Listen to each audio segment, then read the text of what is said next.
इंसान धर्म के बिना कुछ भी नहीं कर सकता। धर्म के बिना इस इंसान का कोई अस्तित्व नहीं है। इस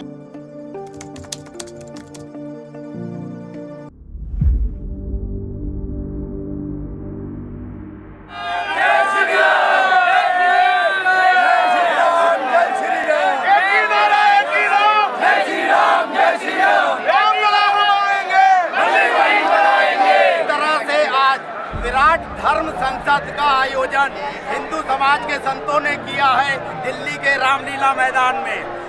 उसमें आई अपार भीड़ को देखते हुए ये लगता है कि देश के हिंदुओं ने अब ये तय कर लिया है कि हर हाल में भगवान श्री राम का भव्य मंदिर बनना तय है।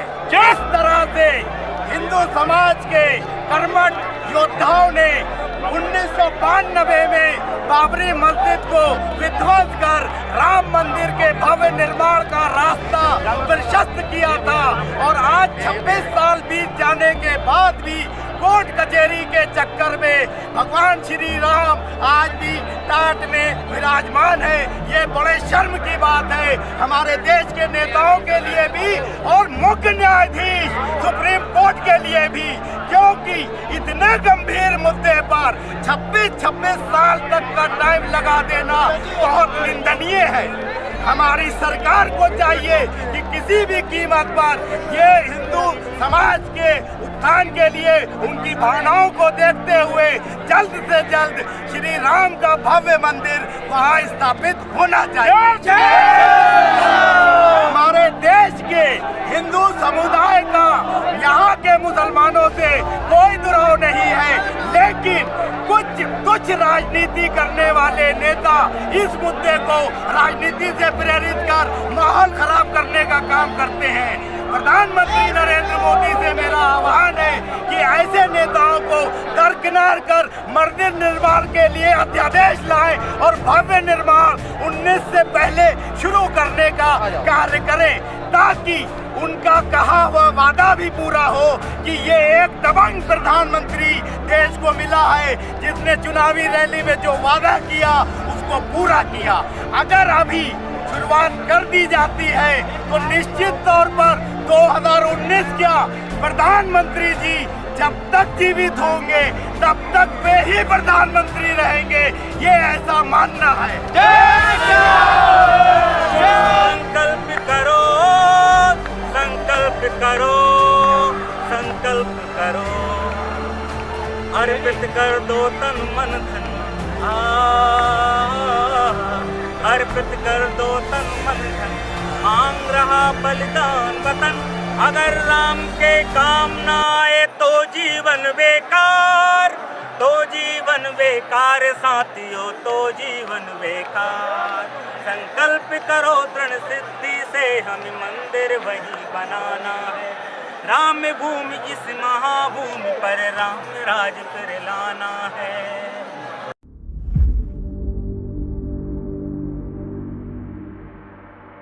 चुनाव के वक्त जिस तरह से राजनीतिक दलों को चुनाव आयोग की तरफ से ये हिदायत दी जाती है कि वो धर्म का इस्तेमाल चुनाव प्रचार में नहीं करेगा, वो हिदायत ही गलत है, क्योंकि इंसान धर्म के बिना कुछ भी नहीं कर सकता। धर्म के बिना इस इंसान का कोई अस्तित्व नहीं है। इसलिए राजनीति में लोग धर्म का इस्तेमाल करते हैं। हमारा ये मानना है धर्म का इस्तेमाल सकारात्मक रूप में होना चाहिए, लोगों के बीच में आपसी सद्भाव और प्यार मोहब्बत कायम करने के लिए होना चाहिए, ना कि एक दूसरे से लड़ाने के लिए। बिना धर्म के आदमी का कोई अस्तित्व नहीं है। इसलिए सब लोग अपने धर्म को अपने तक सीमित रखें, दूसरे धर्म के ऊपर अपने धर्म को तरजीह देने की कोशिश ना करें। वो चाहे चुनाव का माहौल हो चाहे आम माहौल हो, उसमें आदमी को अपने धर्म का सम्मान करने के साथ साथ दूसरे के धर्म का सम्मान भी उसी तरह करना चाहिए, क्योंकि सबका मकसद अपने उस परवरदिगार ईश्वर को मनाना है। मनाने का तरीका अलग है। अब जिस तरीके से गौ माता को लेकर पूरे देश में नकारात्मक माहौल है, उस बीच में क्षेत्रीय विधायक महेंद्र यादव और इकबाल खान ने जो बीड़ा उठाया है, इसकी गूंज पूरे देश में जाना चाहिए और पूरे देश के हिंदू मुस्लिम भाइयों को मिलकर गौ माता की रक्षा करना चाहिए।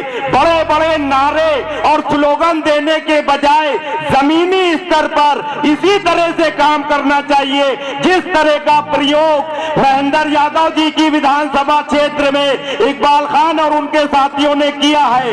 इससे समाज में हमें किसी दूसरी पार्टी की आलोचना करने के बजाय उनको रास्ता दिखाना चाहिए कि सही रास्ता ये है, इस पे तुम भी चलो, क्योंकि जब सब देशवासी गौ माता का सम्मान करेंगे तो निश्चित तौर पर कभी भी इस मामले को लेकर लड़ाई झगड़े और फसाद नहीं होंगे और गौ माता की भी पूरी तरह से सुरक्षा और सम्मान और उसको भोजन मिल सकेगा।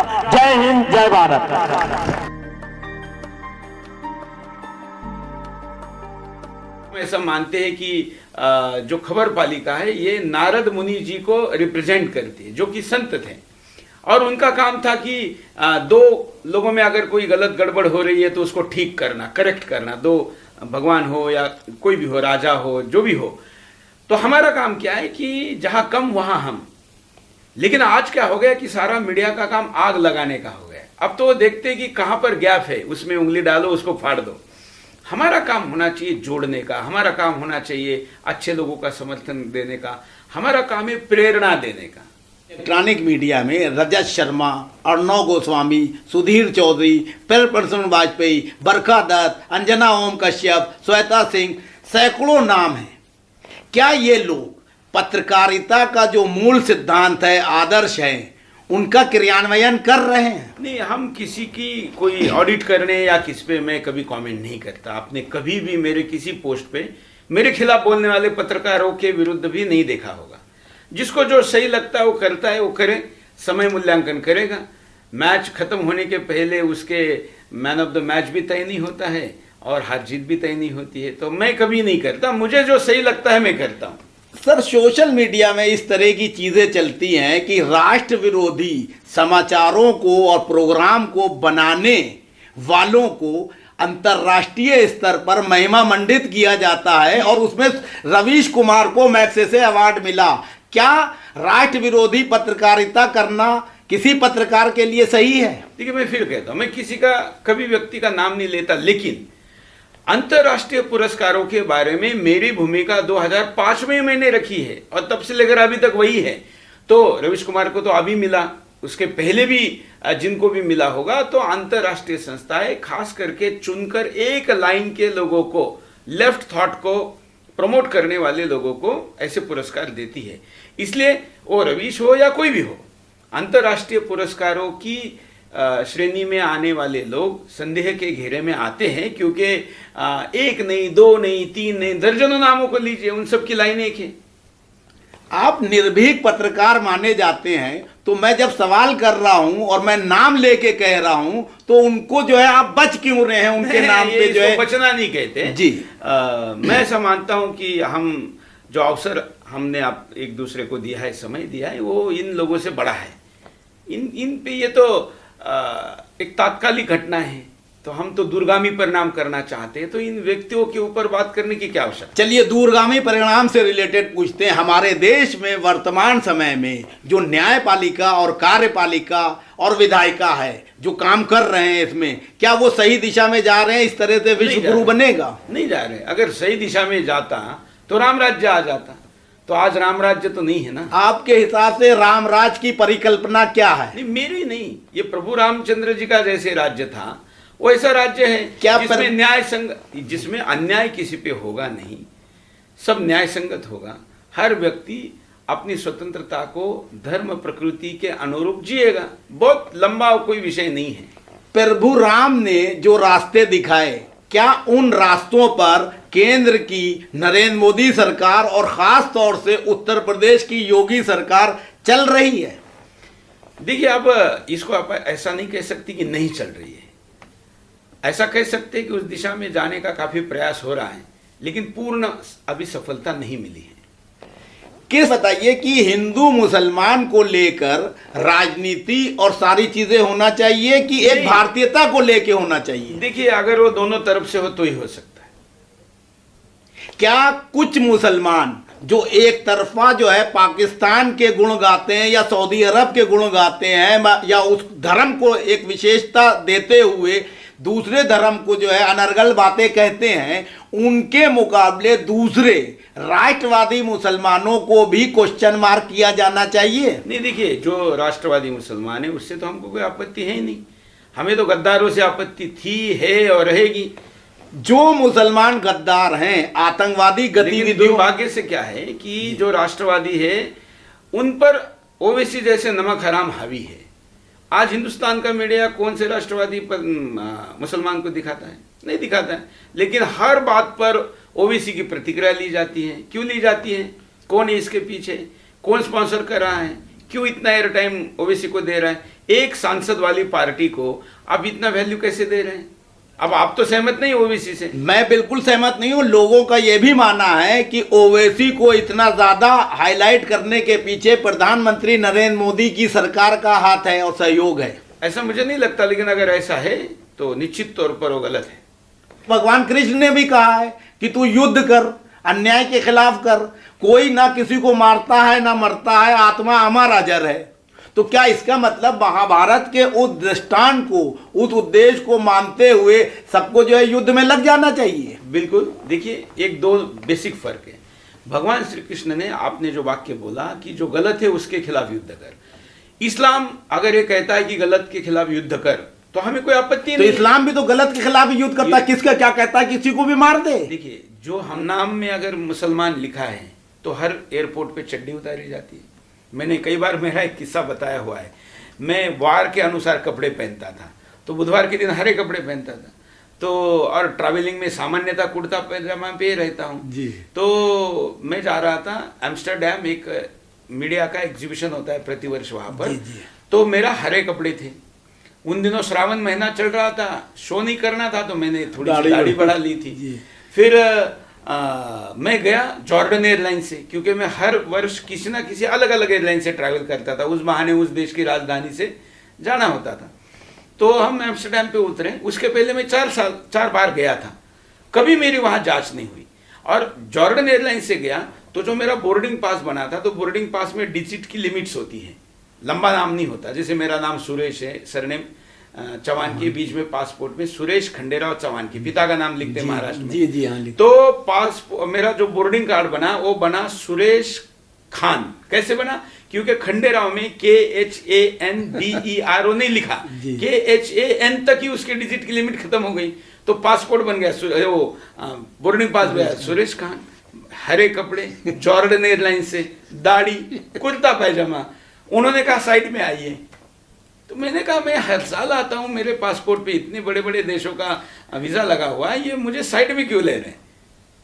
10 सेकंड में मेरे ध्यान में आ गया और मैंने उनको कहा कि this is not Khan, this is Khanderao. Passport मैंने निकाला और उनको दिखाया कि देखिए ये इसकी लिमिट है, मैं हिंदू हूँ और आपके देश में पहले भी आया हूँ।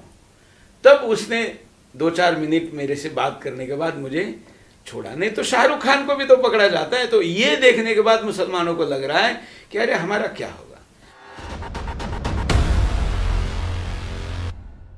बड़ी एक तरह से खुशी की बात है कि पहली बार 26.5 सालों में सर्वोच्च न्यायालय के मुख्य न्यायाधीश ने ऐसे सख्त रवैया अपनाया, और वो चाहे हिंदू पक्ष हो, चाहे मुस्लिम पक्ष हो या कोई अन्य पक्ष हो, सबको एक ही डंडी से हका है, किसी को मोहलत नहीं दी है और डांट के कह दिया है कि 18 अक्टूबर तक सब लोग अपना अपना पक्ष पेश कर दें। और क्योंकि मैं रिटायर्ड हो रहा हूँ 19 नवंबर को, उससे पहले ताकि फैसला किया जा सके। तो ये एक अच्छा लक्षण है। लेकिन हम आपको बता दें, पूरी जिम्मेदारी से कह रहे हैं, फैसला क्या आना है, बहुत बड़ी बात कह रहा हूँ, मंदिर निर्माण के पक्ष में फैसला आएगा। और मुसलमानों के जो पैरोकार हैं, मेन जो नेता हैं, ज़फ़र याब जिलानी, मुस्लिम पर्सनल लॉ बोर्ड के, बाबरी एक्शन कमेटी के और मुस्लिम पक्ष के, उनको इतने बड़े वकील होके इतनी जो है अकल नहीं आई कि सुप्रीम कोर्ट को वो ये कहते कि जब से राम मंदिर का विवाद हुआ है 92 से, तब से आज तक राजस्थान में अयोध्या में और कई जगह पे राम मंदिर की शिलाएं, चबूतरे, पत्थर तराशे जा रहे हैं। तो जब डिसीज़न आया नहीं तो तराशे जा रहे हैं। इसका क्या मतलब है? जिस तरह से दिल्ली में ये मेट्रो बनती है तो एक अलग जगह जो है वो कास्ट आयरन से सब चीज़ें बनती हैं और ला के पेस्ट से टाइट कर दी जाती हैं। तो मेट्रो का प्रोजेक्ट फाइनल होना है तभी तो बन रही है। इसका मतलब मंदिर का प्रोजेक्ट तय है।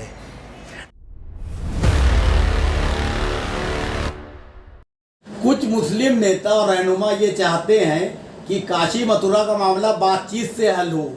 आप इस बारे में क्या सोचते हैं? मेरी इस पर कोई टिप्पणी नहीं है। मामला न्यायपालिका में विचाराधीन है। न्यायपालिका अपना काम करेगी। सर, तो क्या न्यायपालिका जिस तरह से 26 साल के बाद बाबरी मस्जिद वाला राम जन्मभूमि का डिसीजन आया उसी तरह के काशी मथुरा के मामले जाएंगे तो क्या आपसी सौहार्द खराब नहीं होगा? इसका मतलब आप न्यायपालिका के जजमेंट पर सवाल उठा रहे हैं? नहीं, मैं ये कह रहा हूँ कि आप जैसे नेता जो आपसी सौहार्द की बात करते हैं, हमारे जैसे नेता जी, क्या आप न्यायपालिका के ऊपर सवाल उठा रहे हैं? नहीं, मैं ये कह रहा हूँ न्यायपालिका की प्रक्रिया में देश जो है बहुत पीछे हो जाता है, विकास की गति रुक जाती है। आप फिर न्यायपालिका पर सवाल उठा रहे हैं? नहीं, तो न्यायपालिका पे क्या सवाल नहीं उठाया जा सकता? नहीं उठाया जा सकता है। 10 दिन के अंदर न्यायपालिका कोई जजमेंट नहीं कर सकती। नहीं, मेरा दूसरा सवाल है, क्या काशी मथुरा के बाद भी और कोई मुद्दों पर जो है बात होनी चाहिए? मैं इतना बड़ा नेता नहीं हूँ। मैंने अपना विचार आपको व्यक्त कर दिया। मैं इतना बड़ा नेता नहीं हूँ कि देश के हर इशू पर बोलूँ। धन्यवाद।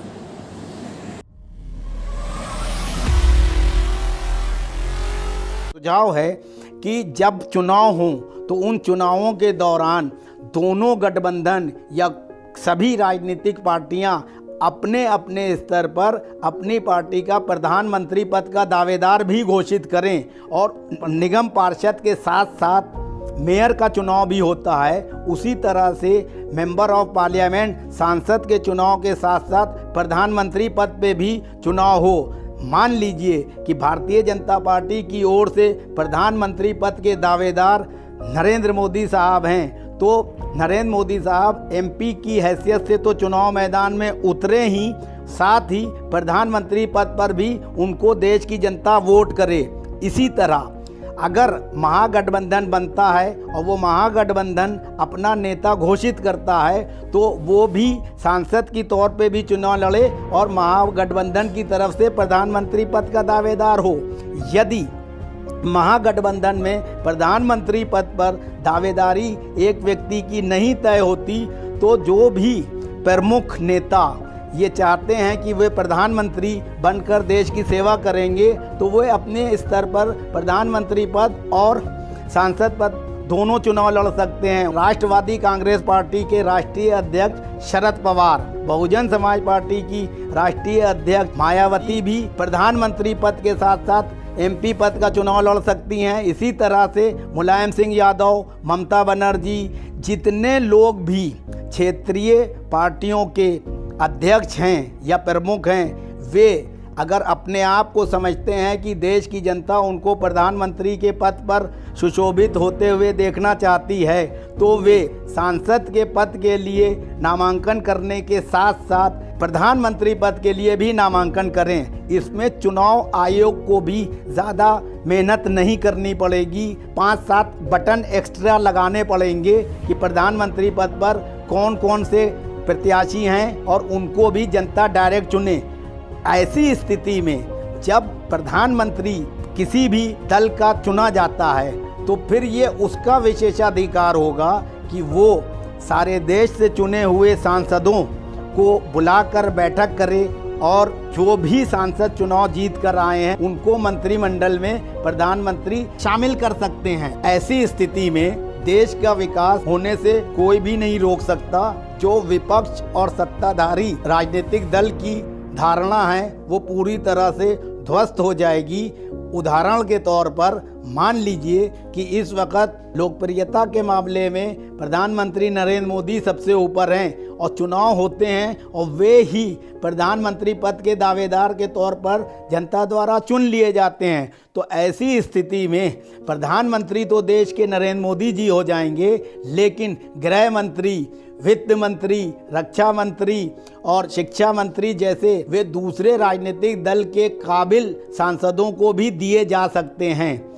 अब सवाल ये उठता है कि राजनीतिक दल अपनी मानसिकता को बदलकर वास्तव में देश का विकास चाहते हैं कि किसी भी तरह से सत्ता हासिल कर अपने चहेतों और अपनी पार्टी का ही परचम लहराना चाहते हैं। चुनाव आयोग को भी इस ओर ध्यान देना होगा और सरकार के सामने अपनी तरफ से इस तरह का प्रस्ताव देना चाहिए, क्योंकि हमारे यहाँ पीपुल रिप्रेजेंटेटिव एक्ट के तहत चुनाव होते हैं। फिर पार्टी का रिप्रेजेंटेशन महत्वपूर्ण क्यों हो गया?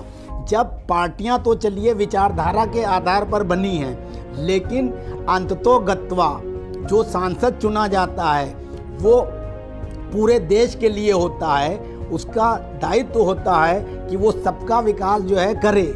ऐसी स्थिति में अगर चुनाव आयोग और सरकार वास्तव में विपक्ष के साथ मिलकर ईमानदारी से विकास करना चाहते हैं और देश में फैली बेरोजगारी, गरीबी, किसानों की समस्याओं, महिलाओं की समस्याओं, अराजकता, आतंकवाद, तुष्टीकरण, जातिवाद पूरी तरह से रुक सकते हैं, क्योंकि फिर कोई भी राजनीतिक दल सत्ता हासिल करने के लिए देश का सांप्रदायिक सौहार्द बिगाड़ने का दुस्साहस नहीं कर सकेगा और सबको जनता के प्रति, देश के प्रति समर्पित होकर कार्य करने को मजबूर होना पड़ेगा।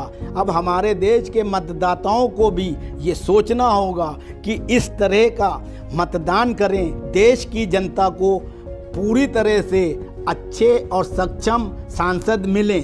जात पात, धर्म, क्षेत्र की बातों से ऊपर उठकर मतदाताओं को चुनाव मैदान में उतरे प्रत्याशियों के व्यक्तित्व और कृतित्व को अपनी कसौटी पे कसना चाहिए, के बाद ही वोट देना चाहिए। अक्सर राजनीतिक दलों द्वारा ये भाषण और ये बातें मीडिया द्वारा या जनसभाओं में फैलाई जाती हैं कि अगर पूर्ण बहुमत की सरकार नहीं होगी तो बैसाखियों पे चलने वाली सरकार में लोगों को, जो प्रधानमंत्री पद पे होगा उसको दूसरे दल के नुमाइंदे, सांसद जो है ब्लैकमेल करेंगे और उसको मजबूर करेंगे अपने हिसाब से चलने को। लेकिन जो व्यवस्था मैं बता रहा हूँ उस व्यवस्था में जब पहले दिन से ही ये तय हो जाएगा कि प्रधानमंत्री के पद पर इतने लोग प्रत्याशी हैं और बाकी लोग सांसद की हैसियत से चुनाव लड़ रहे हैं, तो इसमें कोई दो राय नहीं है कि जब चुनाव होने के बाद प्रधानमंत्री सबको जो है मीटिंग में बुलाएंगे तो निश्चित तौर पर जो योग्य व्यक्ति है वही सामने आएगा मंत्री बनने के लिए। और संसद भवन के अंदर जिस तरह से मुद्दों को लेकर उठापटक चलती है, शोर शराबा होता है, उस पर भी नियंत्रण लगेगा। और जनता को जो है, जो अभी तक 71 साल में विकास से वंचित रखा गया है, तरह तरह से बांट के रखा गया है, जनता को भी एक सुकून महसूस होगा। अब इस व्यवस्था को बनाने के लिए मेरा तो सीधे तौर पर प्रधानमंत्री नरेंद्र मोदी और कांग्रेस पार्टी के राष्ट्रीय अध्यक्ष राहुल गांधी से ख़ास तौर से आग्रह है कि वे इस तरह की राष्ट्रीय सरकार बनाने की दिशा में शुरुआत करें। जब राष्ट्रीय स्तर पर कमोबेश सभी राजनीतिक दलों की सहमति से सरकार बनेगी तो वो अल्पमत में होने के बावजूद भी पूरे 5 साल चलेगी, क्योंकि जनता जो है वो देख रही है कि जो सांसद को उन्होंने चुना है वो ईमानदारी से संसद में उठे मुद्दों का किस आधार पर समर्थन करता है, अपनी पार्टी की नीतियों के आधार पर या जनता से किए गए वायदे और देश के विकास के आधार पर।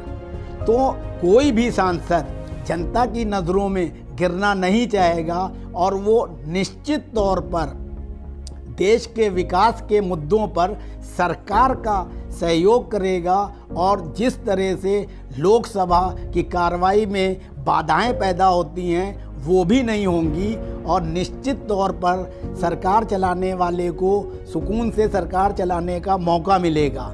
अब रही बात, जब 5 साल पूरे हो जाएंगे उसके बाद जब दोबारा चुनाव होगा तो उस प्रधानमंत्री को जनता के बीच में जाने के लिए बहुत से मुद्दे होंगे कि हमने ये कार्य किया।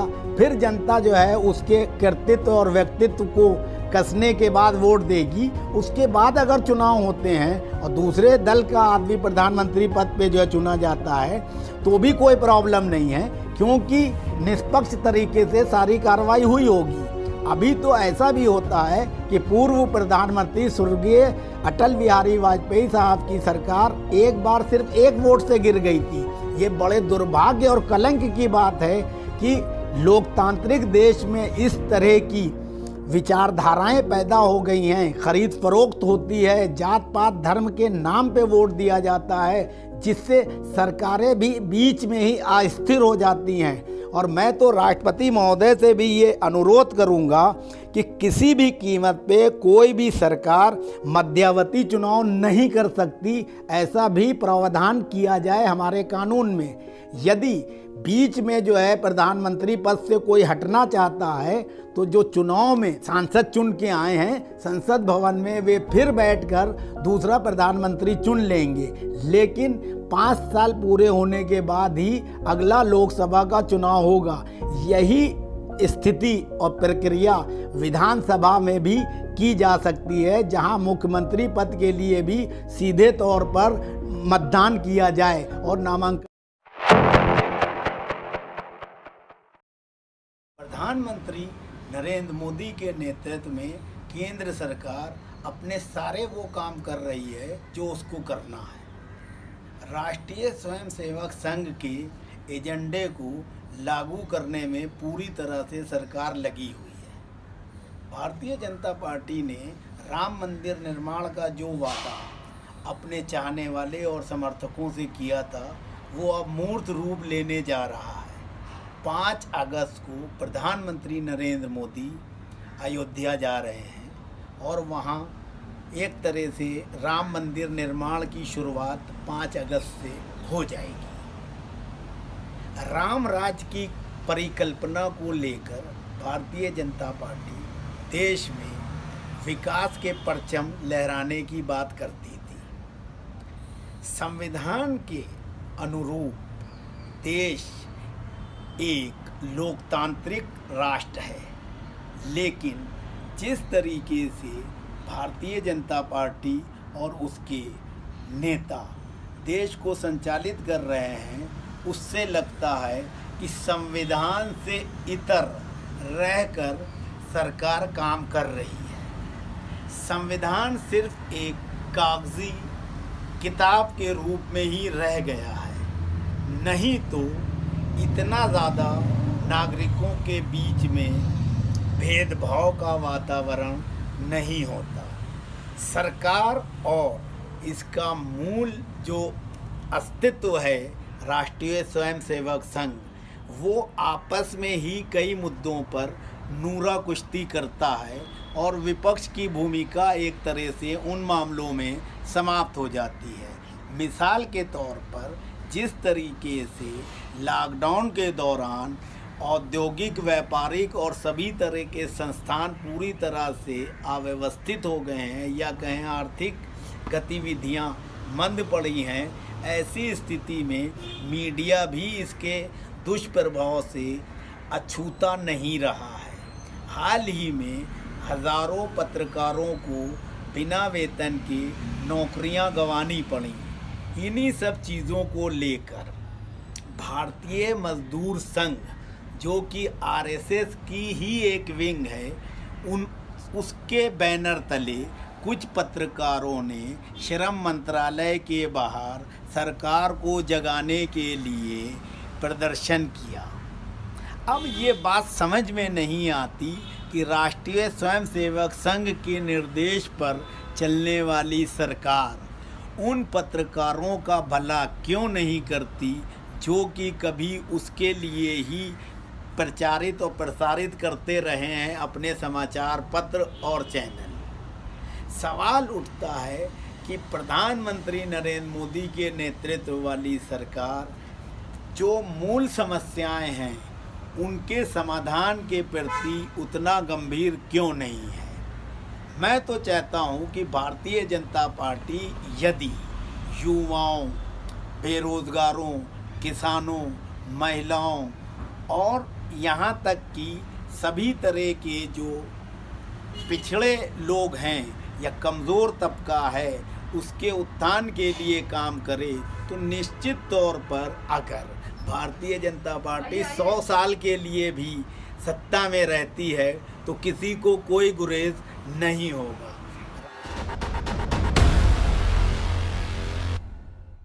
ऐसे थे जिनको देखकर और मिलकर मुझे लगा कि ऐसे इतने बहादुर, इतने समझदार, इतने क्वालिफाइड लोग भी हैं यहाँ पर जिनके साथ मिलकर कुछ किया जा सकता। गलत बातों पर उंगली उठाने वाला आदमी अकेला किसी भी चौराहे पर खड़े होकर के ये इनकलाब जिंदाबाद का नारा लगा सकते थे, लोगों से अपनी बात कह सकते थे, लड़ सकते थे। ये सब चीज़ें मैंने इससे पहले दिल्ली में किसी पत्रकार में नहीं देखा था।